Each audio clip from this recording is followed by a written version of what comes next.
Good morning students and my dear friends, I am Dr. Shalini Shukla and today is 30th of Jan 2023 Monday. Before starting the discussion, if you want lecture PDF, you can join me on Telegram channel. You can also follow me on other social media platform. Recommended play speed for this video is 1.25x. Thought of the day is the biggest commitment you must keep is your commitment to yourself. And these are the Mint News headlines and these are today's Business Standard News headlines. और आज के discussion में हम approximately 12 news articles cover करेंगे जहाँ पर 5 जो हैं वो मिंट के हैं और remaining will be from Business Standard. So let's start with article number 1 that is given on page number 2 of Mint paper. UAE Free Trade Pact sees rising utilization by Indian exporters. Recently India ने UAE के साथ जो trade pact sign किया है उसका benefit Indian exporters को realise होता हुआ दिख रहा है. So the export benefiting from the India and UAE Free Trade Pact accounted for about 60% of India's total non-oil shipment to Abu Dhabi. तो दिसंबर के क्वार्टर में जितना भी नॉन ऑयल शिपमेंट हुआ है इंडिया का यूएई के साथ उसमें 60% जो है वो इंडिया की जो रीसेंट एफटीए साइन हुई है यूएई से उसके रीज़न की वजह से हुआ है.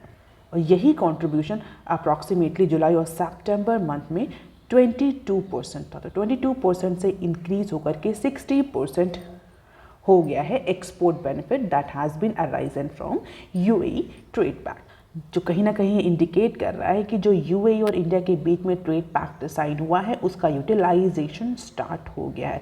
So as per the recent data indicated by certificate of origin, this pact between India and UAE has started realizing its benefit.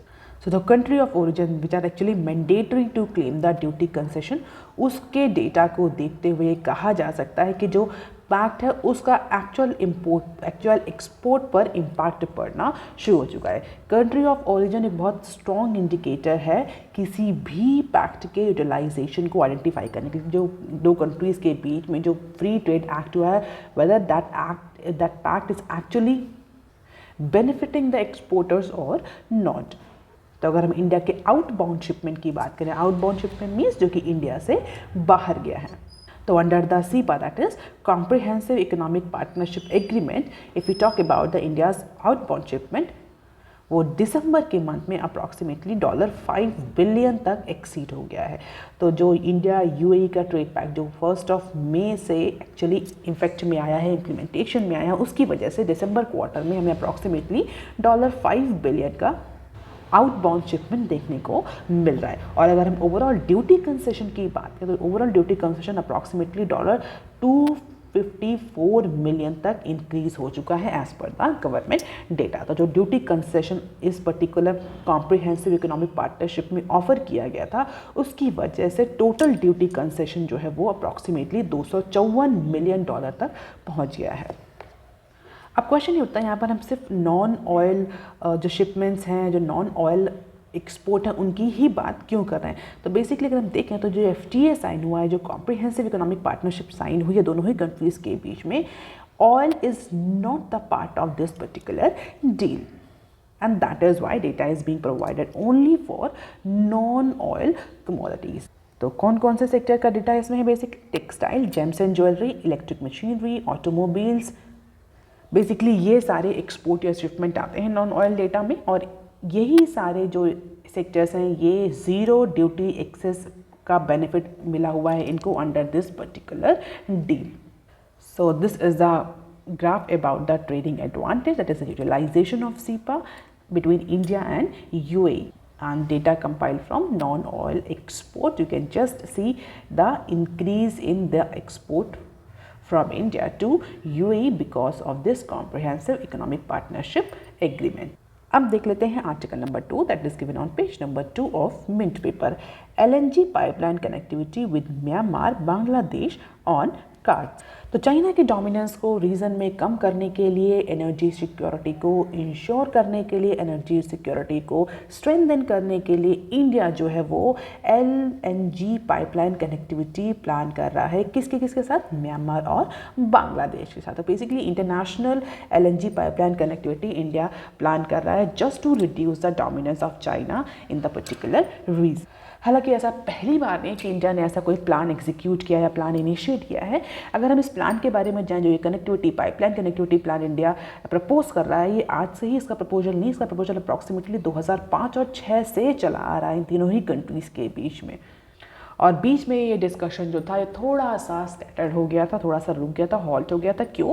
क्योंकि म्यांमार ने डिसाइड किया था कि वो इंडिया के साथ LNG कनेक्टिविटी ना करके चाइना के साथ करेगा। बट रिसेंटली ये जो डिस्कशन है इन तीनों कंट्रीज़ के बीच में ये फिर से पिकअप हो गया है। और जिस तरीके से एक्ट ईस्ट पॉलिसी इंडिया ने इम्प्लीमेंट करी है और जिस तरीके से एनर्जी मार्केट में हमें रीसेंट फ्लक्चुएशंस देखने को मिल रहे हैं, जिस तरीके से फ्यूल प्राइसेस फ्लक्चुएट कर रहे हैं because of the Ukraine war, उसको देखते हुए इंडिया ने अपने एफर्ट्स को फिर से रिन्यू किया है in order to initiate the discussion among these three countries for interconnectivity of gas grid।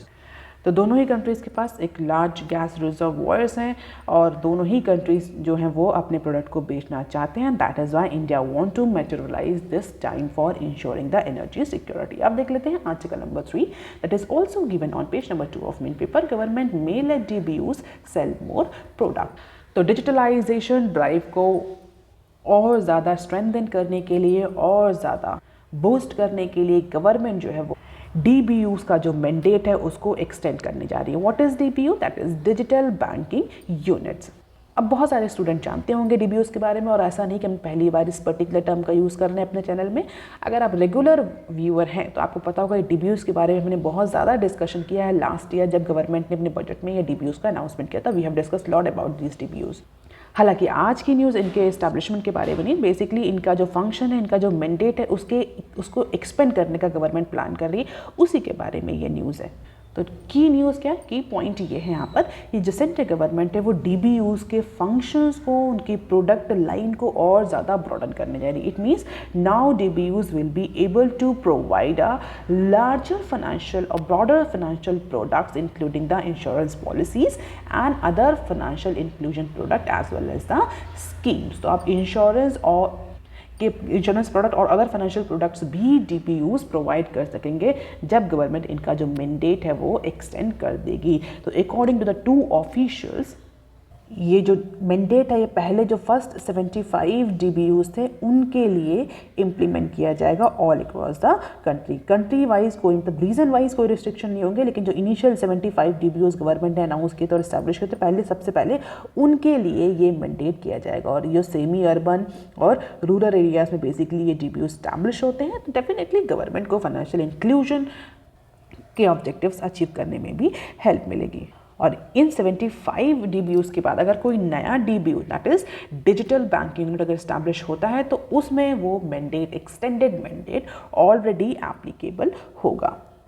अब देख लेते DBUs बेसिकली होते क्या है। तो ये एक स्पेशलाइज्ड फिक्स्ड पॉइंट होते हैं, हम बोल सकते हैं specialized fixed point business units होती हैं जिनके पास एक मिनिमम डिजिटल इंफ्रास्ट्रक्चर होता है। मैं कह सकते हैं कि कंप्यूटर, 2 कंप्यूटर होंगे और उनके पास प्रॉपर इंटरनेट कनेक्टिविटी होगी।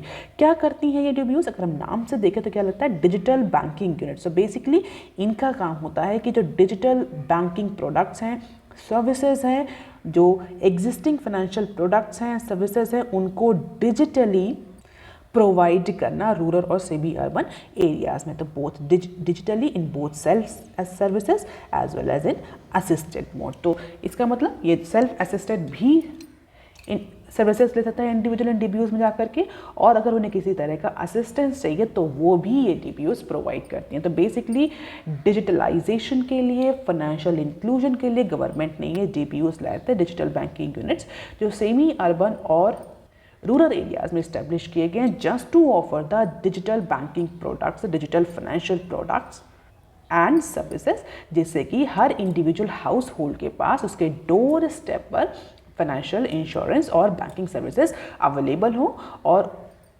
अफोर्डेबल हो।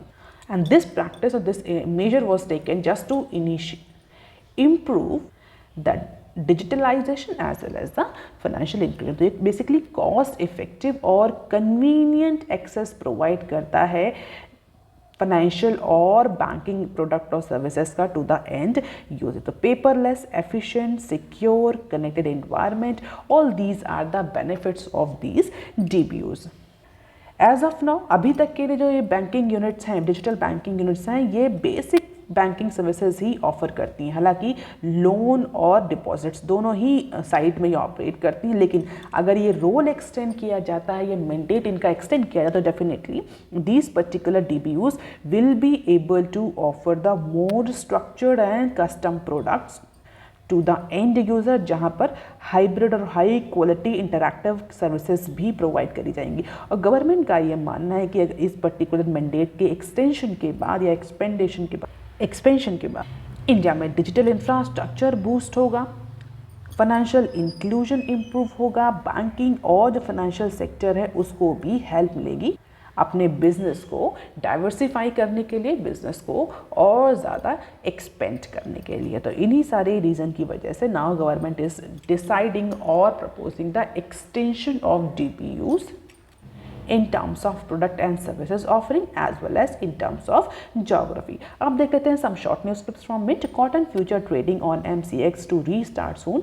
Textile secretary. तो cotton जो futures हैं उनकी trading MCX पर बंद कर दी गई थी रिसेंटली, 5 महीने पहले अप्रॉक्सीमेटली। क्यों? क्योंकि कॉटन के जो प्राइस थे वो बहुत ज़्यादा इंक्रीज़ हो रहे थे, लो प्रोडक्टिविटी हुई थी और प्राइस जो है वो कंटिन्यूसली इंक्रीज़ हो रहे थे। इतने प्राइस इंक्रीज़ हो चुके थे कि अगर हम पर कैंडी बात करें तो पर कैंडी 1 लाख का प्राइस पहुंच गया था अगस्त के पीक में। इसीलिए MCX पर कॉटन के जो फ्यूचर्स हैं उनकी ट्रेडिंग स्टॉप कर दी गई थी। But as per the recent information of by textile secretary, now MCX और the cotton the textile ministry is trying to reopen the cotton future on MCX.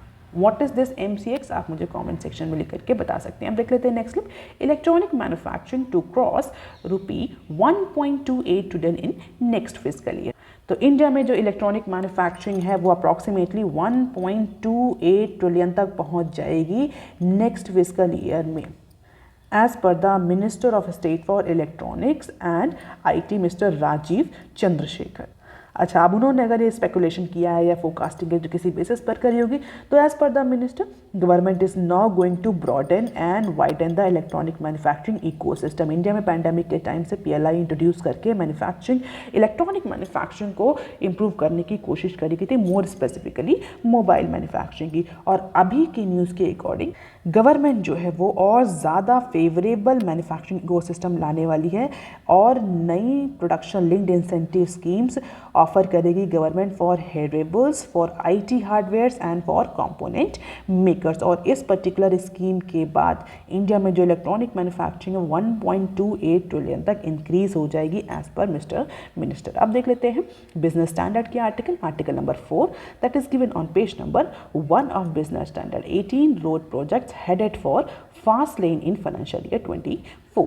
तो गवर्नमेंट का जो फ्लैगशिप प्रोग्राम था, flagship initiative था, flagship measure था, कौन सा? Gati Shakti national master plan, just to improve the integrated infrastructure और connectivity all across the country. तो जो इस गति शक्ति प्लान में अब सेंट्रल गवर्नमेंट प्रायोरिटाइज करने जा रही है, फास्ट ट्रैक करने जा रही है approximately 18 critical road infrastructure projects को बाय फिस्कल ईयर 24। तो फिस्कल ईयर 24 के लिए approximately 18 critical road infrastructure project identify किए गए हैं, जो कि इस पर्टिकुलर फाइनेंशियल ईयर 24 में जिनको प्रायोरिटाइज किया जाएगा, जिनको इम्प्लीमेंट किया जाएगा, जिनको एग्जीक्यूट किया जाएगा। हालांकि गवर्नमेंट ने अप्रॉक्सीमेटली ओवरऑल अगर हम बात करें तो 67 क्रिटिकल रोड प्रोजेक्ट्स आइडेंटिफाई किए हैं for integrated infrastructure development and multi modal connectivity.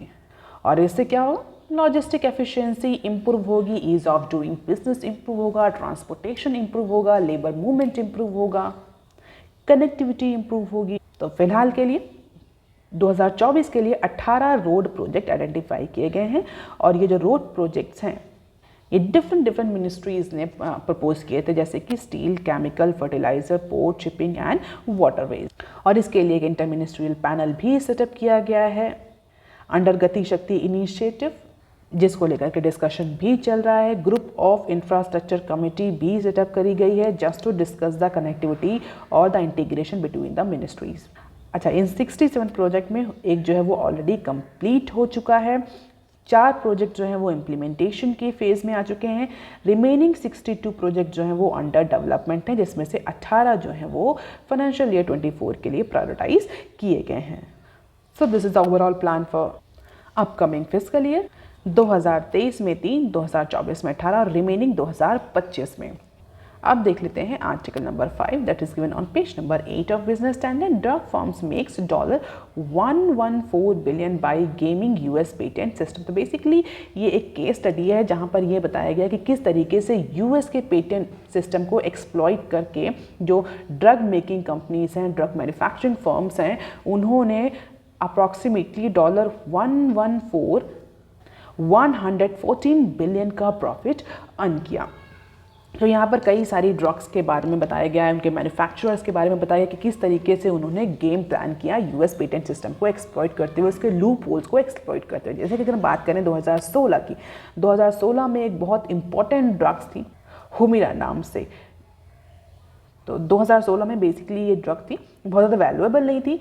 ये एंटी इन्फ्लेमेटरी जो मेडिकेशन की तरह यूज़ होती थी बहुत सारे आर्थराइटिस जैसी प्रॉब्लम्स को ट्रीट करने के लिए। उसका जो पेटेंट था वो उसी साल 2016 में ही एक्सपायर करने वाला था। आई होप अगर आप थोड़ा सा फार्मास्यूटिकल इंडस्ट्री के बारे में अवेयर हो, आपको पता होगा कि जब कंपनी कोई भी R&D करके नई ड्रग लाती है तो सबसे पहले उसका पेटेंट कराती है ताकि उसके कंपटीटर उस ड्रग के फॉर्मूले को कॉपी ना कर पाएँ। पेटेंट क्यों कराती है? क्योंकि उसने बहुत ज़्यादा एक्सपेंडिचर किया होता है R&D में। अगर पेटेंट नहीं कराएगी तो कॉम्पिटिटर्स जो वो इमीडिएटली वो फार्मूला कॉपी कर लेंगे और वो प्रॉफिट अर्न करने लगेंगे। तो जो उसने R&D लगाया होता है, जो R&D एक्सपेंडिचर किया होता है, उसको और प्रॉफिट को लेने के लिए बेसिकली कंपनीज अपने फॉर्मूले का पेटेंट करा लेती हैं और उस पेटेंट के बाद अप्रॉक्सीमेटली 20 से 30, 40, 60 जितने भी साल का पेटेंट होता है उसके उस ड्यूरेशन तक कोई भी कंपनी, कोई भी अदर कॉम्पिटिटर उस पर्टिकुलर फार्मूला को कॉपी नहीं कर सकता। तो ओवरऑल जल्दी से ये कंसेप्ट मैंने क्लैरिफाई कर दिया। तो इस पर्टिकुलर ड्रग के साथ क्या था, ये ड्रग का जो पेटेंट था वो 2016 में एक्सपायर कर रहा था, उसी साल एक्सपायर कर रहा था। और जो ड्रग रेगुलेटर्स हैं उन्होंने इस पर्टिकुलर ड्रग का राइवल वर्जन को अप्रूवल भी दे दिया था। और जैसे ही ये पर्टिकुलर ड्रग का जो पेटेंट एक्सपायर करता, वो दूसरी जो ड्रग थी वो मार्केट में आ जाती। और ऐसा कहा जाता था onset of competition seems likely to push down the medication of $50,000 a year list price. But हुआ क्या? हुआ इसका जस्ट अपोजिट। कैसे? कि यूएस पेटेंट सिस्टम के कुछ लूप होल्स को यूज़ करते हुए हुमिरा के जो मैन्युफैक्चरर थे उन्होंने जो कॉम्पिटिटिव ड्रग आने वाली थी एबवी, उसको ब्लॉक कर दिया मार्केट में एंटर करने से। और इससे क्या हुआ?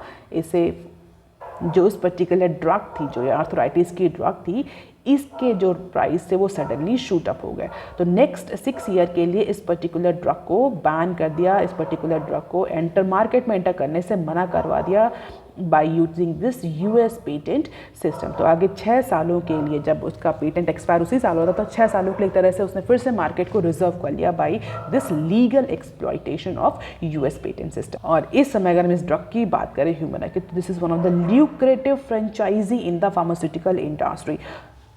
And the next week, the curtain is expected to come down on monopoly that has actually generated this amount of money through this legal exploitation of US patent system। और ऐसा नहीं कि सिर्फ पर्टिकुलर सी कंपनी ने, कि इसके अलावा बहुत सारी और भी कंपनीज हैं, but now the regulator is authorising 6 other or many other drugs for these types of treatment, anti-inflammatory और आर्थराइटिस। तो प्रॉबेबली जो ये मोनोपोली जनरेट हुई थी इस पर्टिकुलर ड्रग की वो कम हो जाएगी। This is the key point of this article. अब बहुत ज़्यादा इसको डिटेल में पढ़ने की ज़रूरत नहीं है, जो जिस्ट है, ओवरऑल जिस्ट है वो मैंने आपको बता दी। But if you are interested in pharmaceutical industry, you may go in detail with this article। अब देख लेते हैं some short news clips from Business Standard। With all eyes on growth, it's over to Sitharaman.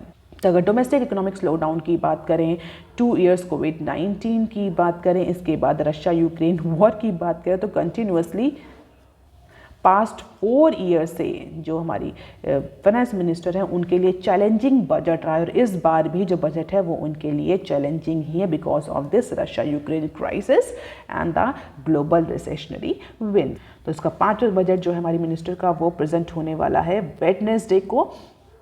And पिछले last 4 year से जो challenging headwinds हैं वो भी इस बार, हालांकि अगर इंडिया की बात करें तो India has been the relatively the broad spot, हम कई बार डिस्कस कर चुके comparative to the other major economies, developing economies, counterpart economies, peer economies, India is performing well. On the other end जो उसके ट्रेडिंग पार्टनर्स हैं, important trading partners हैं, west हो चाहे वो चाइना हो, they are facing the deep slow down, deep recession. उस case में इंडिया ने एक बहुत अच्छी परफॉर्मेंस दी है। जो मेजर चैलेंजेस हैं इंडिया के लिए, just to focus on at least 6% of growth in upcoming financial year, that is 24, and this is the capex boost by the Indian economy from financial year 20 to 23. You can just have the glimpse of it। और ये है हमारा direct tax collection. तो overall जो performance रही है वो better रही है comparatively in comparison to other economies. आप देख लेते हैं next clip. Government seeks legal option to break CCI merger lock jam. अगर आप रेगुलर फॉलो कर रहे हैं न्यूज़ चैनल तो आपको पता होगा कि सीसीआई में जो कोरम है वो कंप्लीट नहीं है, जिसकी वजह से कई सारे जो मर्जर प्लान हैं वो डीले पड़े हुए हैं। कई बड़े जो मर्जर प्लान हैं वो डीले हो रहे हैं क्योंकि उनको सीसीआई से अप्रूवल नहीं मिल पा रहा, सीसीआई से क्लियरेंस नहीं मिल पा रहा। क्यों क्लियरेंस नहीं मिल पा रहा? क्योंकि सीसीआई का जो कोरम है वो मेंटेन नहीं है, और इसके लिए इंडस्ट्री ने गवर्नमेंट से रिक्वेस्ट भी करी थी। अब गवर्नमेंट क्या कर रही है? Government is now trying to explore the legal option to break this lock jam. तो जो 16 मर्जर डील हैं जो पेंडिंग पड़ी हैं, गवर्नमेंट उनके लिए अब सोल्यूशन फाइंड आउट कर रही है through statutory framework of competition act, जिससे कि उनको जल्दी से जल्दी अप्रूवल मिल जाए even without the full strength of the quorum of CCI. So let us see, probably government कुछ पर्टिकुलर सेक्शन को कुछ टाइम के लिए सस्पेंड कर दे in order to give this clearance. अब देख लेते हैं next step. Government may launch social media grievance portal within a week. तो गवर्नमेंट जो है वो आगे आने वाले हफ्ते में एक ग्रीवियंस ऑनलाइन पोर्टल लॉन्च करने जा रही है अकॉर्डिंग टू द सोर्सेज। तो जो 3 पैनल थे जो इस पर्टिकुलर सोशल मीडिया के ग्रीवियंस को हैंडल करेंगे, उनको कंपोज किया जा चुका है, उनको ऑलरेडी इस्टेब्लिश किया जा चुका है।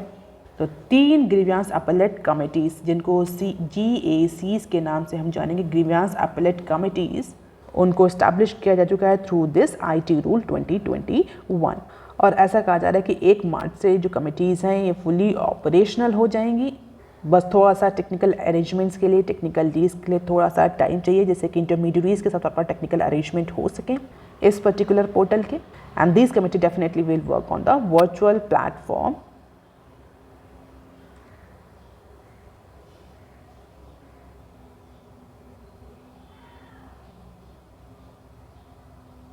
और जहाँ पर जो इंटायर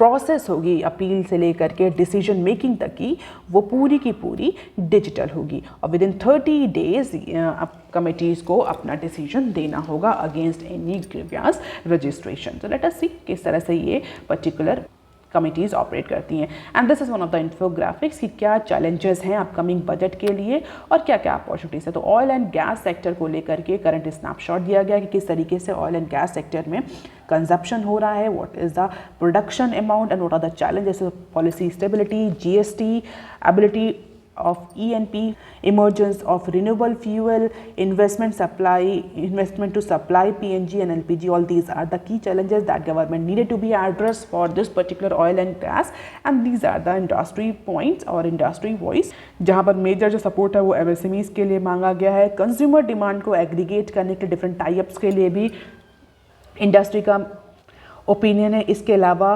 फॉसिल फ्यूल डिपेंडेंट जो इंडस्ट्री है उनको क्लैरिटी चाहिए कि वो कब और किस तरीके से कार्बन सेलिंग कर सकती हैं, what is carbon market all about. इसके अलावा एक large petroleum and chemical zone development की बात भी करी जा रही है फॉर मोर इन्वेस्टमेंट। तो ये इंडस्ट्री की डिमांड है, these are the key challenge, you can just have the glimpse of it.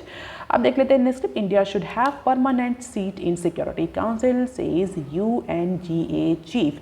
तो UN सिक्योरिटी काउंसिल आज की रियलिटी को रिफ्लेक्ट नहीं करती है और जो प्रॉपर रिप्रेजेंटेशन है वो नहीं हो पा रहा है कंट्रीज़ को, जिसकी वजह से जो यूएन सिक्योरिटी काउंसिल है वो अपने जो प्रॉपर बेसिक फंक्शन है इंटरनेशनल पीस और सिक्योरिटी को मेंटेन करने का वो नहीं कर पा रहा। तो परमानेंट मेंबर जो हैं वो इंक्रीज़ करने की बात कही है यूएन जनरल असेंबली के प्रेसिडेंट ने।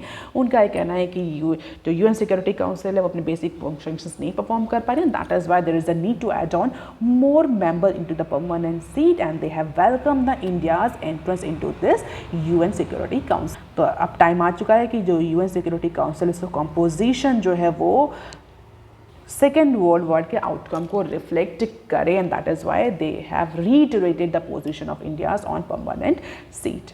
So that is all for today, students. If you want lecture PDF, you can join me on Telegram channel. You can also follow me on other social media platforms.